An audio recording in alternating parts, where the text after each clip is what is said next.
From Riverside Health System, this is the Healthy You podcast, where we talk about a range of health-related topics focused on improving your physical and mental health. We chat with our providers, team members, patients, and caregivers to learn more about how to maintain a healthy lifestyle and improve overall physical and mental health. So let's dive in to learn more about becoming a healthier you. I am really excited to have with me in the Healthy You podcast studio with me today, Dr. Givens. We're going to be talking about pulmonary and sleep specialists. This episode is going to dive into the science of sleep and unlocking better sleep. Sleep is such a critical pillar for overall health and well-being, yet we often overlook it. Today, we'll explore why sleep is so critical to your health, share 5 actionable tips to enhance your sleep hygiene, and discuss what steps you can take if you're struggling with sleep. Whether you're looking to revamp your nighttime routine or just curious about how sleep affects your daily life, I invite you to listen to the discussion. Thank you, Dr. Givens, again for joining us. Tell me a little bit about how you ended up in this line of medicine. Well, when I finished my internal medicine residency and started in pulmonary at Vanderbilt, that was in 1984, and that was only 10 years after Dr. William Dement and Christian Guillemot at Stanford had announced that sleep medicine was a new field. So it was brand new, and I saw it as an opportunity to have a front seat on a new aspect of medicine that was going to be exciting in the decades to come, and that's exactly what it has turned out to be. Okay, so you were a trailblazer, sounds like. I was certificate number 217 in the country, yeah. Wow. What does your day-to-day routine look like, Dr. Givens, as it relates to sleep specialty? So if you are a patient that has a sleep symptom complaint, you'll be evaluated just like anyone else. Come to the office. You'll get a history and physical examination. And what people are most interested likely is what happens after that. And so most people remember that in the very beginning, we have nocturnal polysomnography, or the overnight sleep study, where patients come into the sleep center, to the sleep lab. They get monitored with their brain waves, their breathing pattern, their oxygen levels, their muscle movements, and that lasts all night long. Most people are also aware now that we have alternative portable systems that we can monitor them at home. And sometimes it's as simple as having a pencil and paper sleep diary that gives us the information that we need to know as well. So there are multiple tools we have in our toolbox now to help take care of patients who have sleep complaints, to try to figure out what they are and then to help take care of them. So, most are your patients coming from a certain source? Is it through primary care? Typically through primary care. Typically through primary care. So that just reinforces that relationship of keeping up with your primary care, having your physicals. I know that there are people that probably need to have a sleep study. So is snoring an indicator that someone may need to have that evaluated? Can you talk a little bit about that? So as I think about our viewers and individuals who may not know some of the signs and symptoms that, hey, I need to go get an evaluation or have someone explore this a little bit further. Can you give some insight into that? And as it relates to nocturnal, you're talking about the nighttime, right? Yes. Evaluation and monitoring that your office would provide. So sleep apnea is clearly the 800-pound gorilla of sleep disorders right now. It's estimated that probably 7% of adult women and 12% of adult men have the disorder, and most have not been diagnosed. So the cardinal symptoms are, number one, disruptive snoring, just like you mentioned, and then usually associated, not always, but usually associated with excessive daytime sleepiness. And one way that patients can judge how sleepy they are, if they're not sure, or their spouse is not sure, or partner's not sure, you can search on on the internet in your search bar Epworth Sleepiness Scale score. And if you go down about in the first top 10, there's going to be one from Harvard University, and it will actually give you the quiz, give you your score. And if your score typically is over 10, that usually is an indication that you're pretty sleepy and deserve to have an evaluation. Okay. Another thing that comes up, so, I'm thinking about myself and family members, if you reposition a person and it goes away, it's not an issue as it relates to snoring. Is that fact or fiction? Fiction. Okay. So the repositioning because sometimes it'll stop the snoring. It will stop the snoring, but what you don't know is what else is going on in terms of their brain activity, their oxygen levels. And there are a lot of people who do have positional apnea, but that does not negate the fact that they may need more evaluation or treatment than just moving them on their side. I'm glad you cleared that up. That's really good stuff there. All right. You talked a little bit about that, but let's talk a little bit more high level overall. Why is sleep so important, and how much sleep do you need? I've heard people say 4, 6, 8. What is it? It's a trick question. Okay. So if you're a school-age child, you need probably 10 or 11 hours a night. Wow.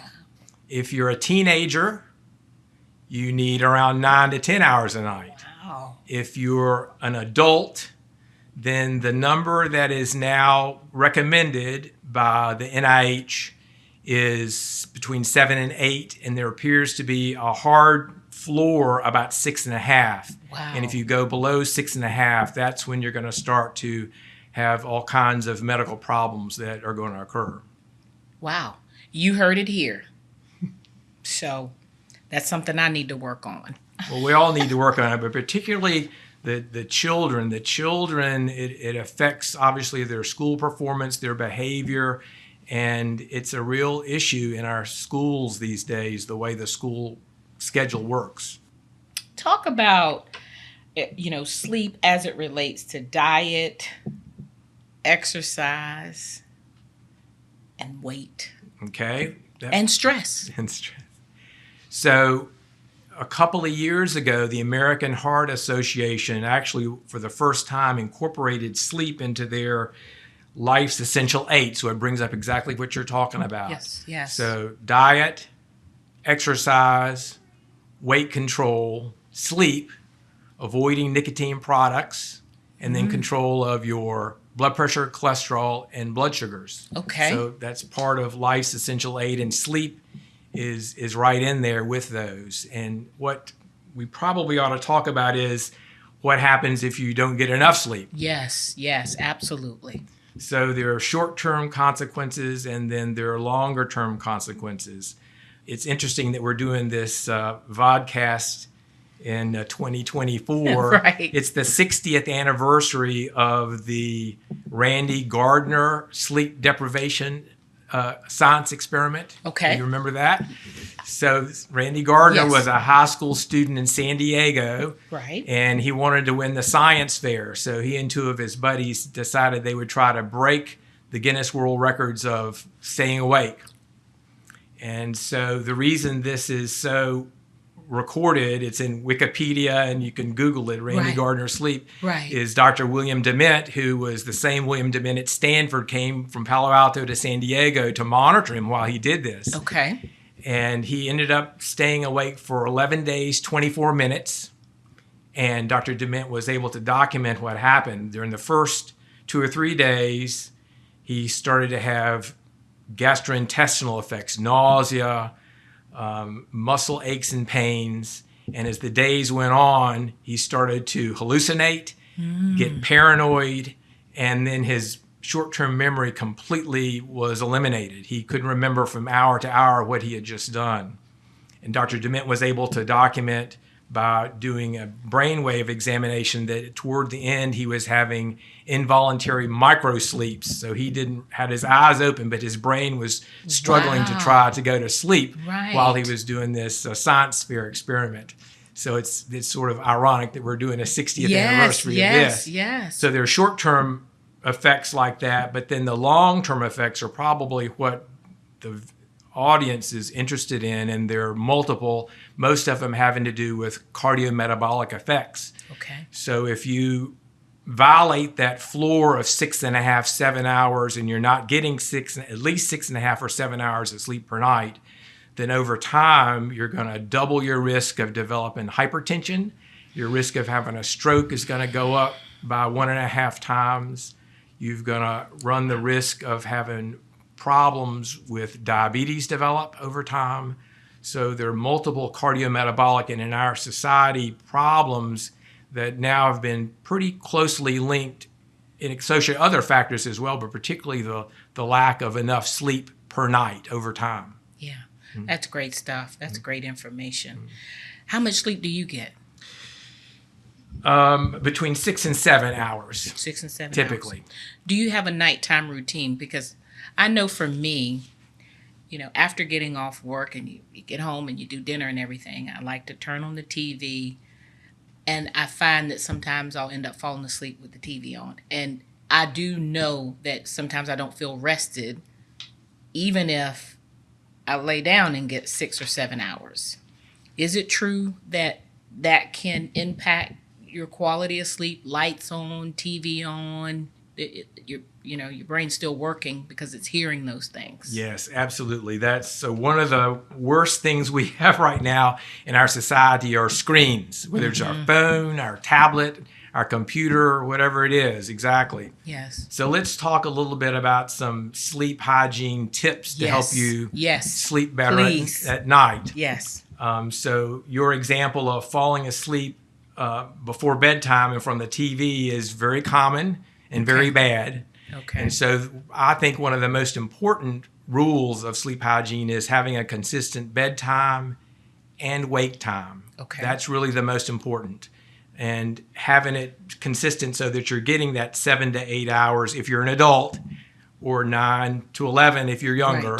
Right. But the consistent wake time is very important. The one thing that will help the quality of your sleep is regular exercise.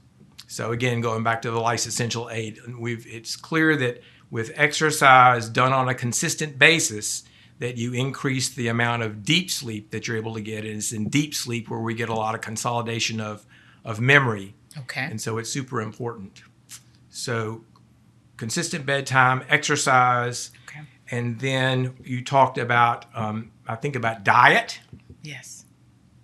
So caffeine is probably the most ubiquitous thing in our society that may interfere in terms of food products. We're going to talk about another in a minute. But caffeine, most people probably ought to stop their caffeine ingestion sometime around noon, because caffeine's half-life, how long it's lasting in your body, may be 6, 8, 10 hours, depending on the individuals. You stepping on some toes. Yes, I realize that. But that's the fact of the matter. Yes. Now, you can do your own individual test and see when the cutoff should be for you. But for the average person, right around noontime, lunchtime ought to be the last time you have caffeine. Okay. Now, alcohol is the evil one in terms of your sleep. Alcohol wrecks your sleep. Even though people will say and experience some drowsiness after they've had alcoholic beverage, the alcohol then, once you fall asleep, is metabolized into an aldehyde, which is a stimulant, which then wakes you up during the night. Okay. So if you're going to have an alcoholic beverage, you should allow at least 4 to 6 hours between the last time you consume one and when you go to sleep. Okay. And that would be the same for any fluids or liquids, because you consume a lot of water, then you're getting up during the night. So probably should structure again, that as well. From person to person is a little bit different, but alcohol definitely you need to cut off there. Cut it off. So that's the diet portion you were asking about. Yes, sir. Yes. And then you ask about the wind down time. Yes. And the wind down time, again, I do have a wind down time, and I try to cut off all screens about 90 minutes before I'm ready to go to bed. And I think everybody else ought to think about doing that, is put your phone in the recharger, turn it off, turn it on airplane mode. Yes. Or do not disturb now is a popular thing with some of these phones. That's an hour and a half. That's a huge gap. Well, it's because it allows you to wind down. Okay. The other tip for a wind down routine is a lot of times patients will say, when I get in bed, my mind starts racing and I have all these thoughts coming in. And so one technique to use during the wind down time is to literally write down on a piece of paper the things that are on your mind. And then when you finish the list, fold it up and put it aside and just say to yourself, well, I'll deal with that tomorrow. Okay. And you by physically writing it down, it does something psychologically. Right. You're not trying to process it. You feel like you kind of resolved it. You let it go for the night. Exactly. Yes. Okay. Exactly. Okay. So that's a good great. little trick. And then in terms of your bedroom environment, most people are going to sleep better if it's cooler. So my advice always is to find the temperature in your bedroom that's comfortable for you, but a little on the cool side, because you're going to sleep more soundly. Usually it should always be dark, of course. Okay. And then the sound is going to be, you do not want to have your television on. Some people say, well, I like to have a background noise going. Yeah, like waves or mute, I don't have a problem with white noise or pink noise, but what I do have a problem on is the television, because our televisions these days have such bright light that even with your eyes closed, the light is going to interfere with your sleep structure while you sleep. So TV is in the bedroom is one of the no-nos that we don't want to see. We don't want to see at all. So those are sort of some hygiene tips that will help people.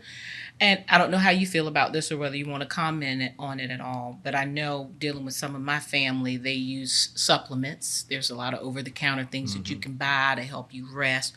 What is your thought around those things to help you sleep?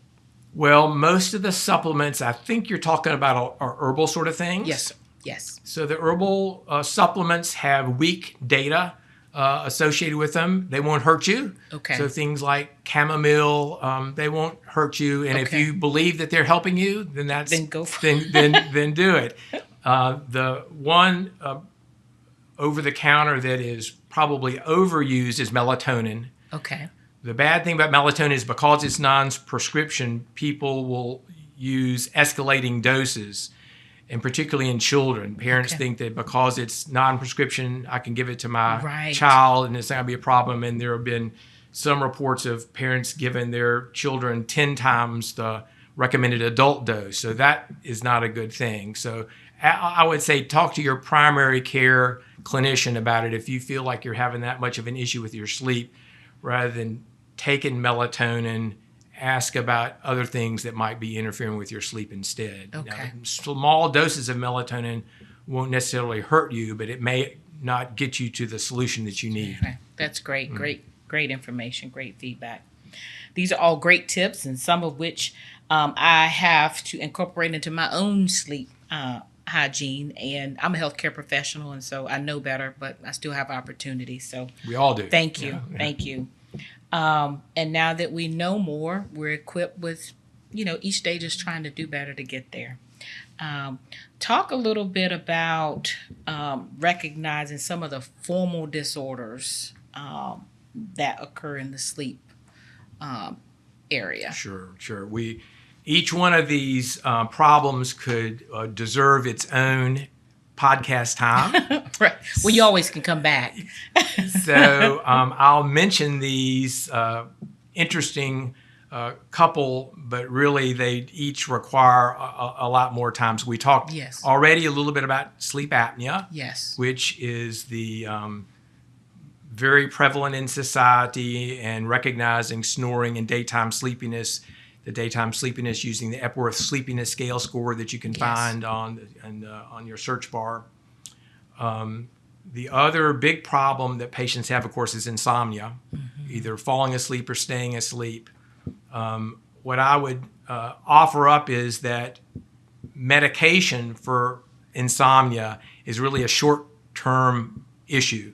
Okay. So if you are asking for medicine from your doctor, it's really for short-term issues like you've had a death in the family or some other thing that's short-term disturbing your sleep, and you really shouldn't take medication hypnotics more than about a week at a time. Okay. The most effective therapy for insomnia really is cognitive behavioral therapy. And that's been shown now on multiple studies to have long-term lasting benefits, whereas medications like hypnotics are, in the long run, not as effective as the cognitive behavioral therapy. Do you do those therapies within your practice? I do those therapies in our practice, but the problem is there are not enough trained clinicians that do cognitive behavioral therapy. Now, fortunately, the group at the University of Pittsburgh and several others have actually, in the VA medical center system, has also devised apps that you can actually use in conjunction with seeing your clinician to help you through cognitive behavior therapy. There's a free one that's put out by the VA system called CBT Coach, so Cognitive Behavior CBT Coach. Yes. And it's free, and it's really great information if people want to look at that. Yeah, the other cause of insomnia that's very common is restless legs. Restless legs is, again, a very common problem. It's estimated 7% of us have it. And there's great medication to take care of that, but it's also maybe an indicator of iron deficiency. So you want to make sure that you do not have iron deficiency, because about half the time if you replete the iron stores, the legs get better and you don't need any medication. Okay. So that's something you want to be sure about. Absolutely. The other main type of sleep disorder that we see are parasomnias, sleep talking, sleepwalking. But the one I want to mention is REM behavior disorder. Okay. REM sleep behavior disorder is the parasomnia where patients act out their dreams, literally. So patients may appear to be fighting in their sleep, or they may be arguing in their sleep. The most extreme example of when people jump out of bed or jump off their bed and break a bone or jump out the window. Yes. That is a very serious disorder that may be an early indicator for alpha-synucleinopathies like Parkinson's disease. And it may be the first indication of a neurological problem. So that needs to be paid attention to and evaluated closely. Yes. And then I couldn't do this without asking you about dreams. So dreams. Yes. Dreams are manifest from REM sleep behavior. REM, rapid eye movement sleep. Go back to Dr. Dement again from Stanford. So it's an indication of how young our field is. It was only in 1953 that Dr. Dement, as a graduate student, was working with Dr. Nathaniel Kleitman and Azarinsky at the University of Chicago, and they discovered these rapid eye movements. It was first in one of Dr. Azarinsky's child, and when he woke the child up and said, "What were you thinking just there?" He said, "I was having a dream." Right. And that was how they ended up studying more patients and figuring out it was actually our rapid eye movement stage of sleep. This is, again, a fascinating whole science topic in and of itself. But the current thinking about REM sleep is that it is a time that humans use to incorporate emotionally what has happened to them during the day and then resolve it in some way psychologically and process it. So the big issue in PTSD, post-traumatic stress disorder, is one theory is that patients have not processed their experience properly during REM sleep. And so scientists are working on a way to try to expedite that processing in REM sleep for those soldiers that may have been exposed to something that would take them there. Wow. That's fantastic. Great stuff. This has been a great conversation. I've learned a lot today. Thank you so much for taking time out of your busy schedule to talk with us. You have an open invitation to come back. I hope you'll ask some of my colleagues as well. I will, and they have. Yes. Definitely. So I encourage our listeners, please reach out if they want to contact you or the practice.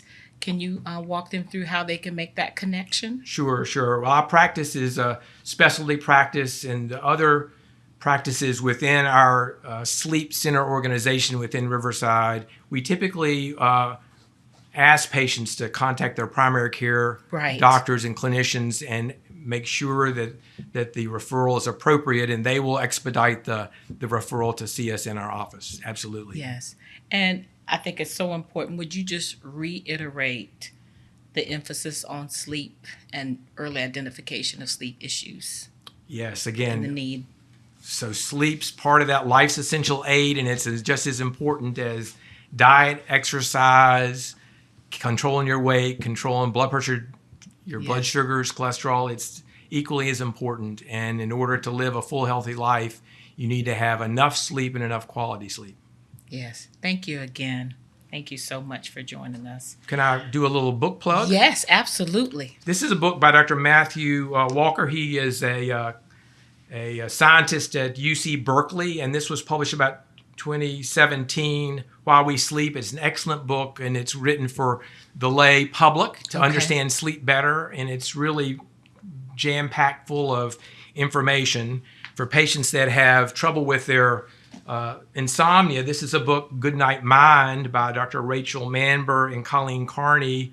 That's written for the public as well. Okay. It has great tips in terms of helping people work through their symptoms of falling asleep or staying asleep. Yes. And then the last book I have here is called Sleepyhead. This is a more entertaining book by Henry Nichols. He's a British writer, and he goes over a lot of fundamental sleep things, but he intertwines anecdotes about patients' experiences with the topic, and it's very entertaining as well. Yeah. Thank you. But I recommend those for people who want to read more. Yeah. Yes, thank you. Knowledge is power. So Yes. thank you for those additional resources.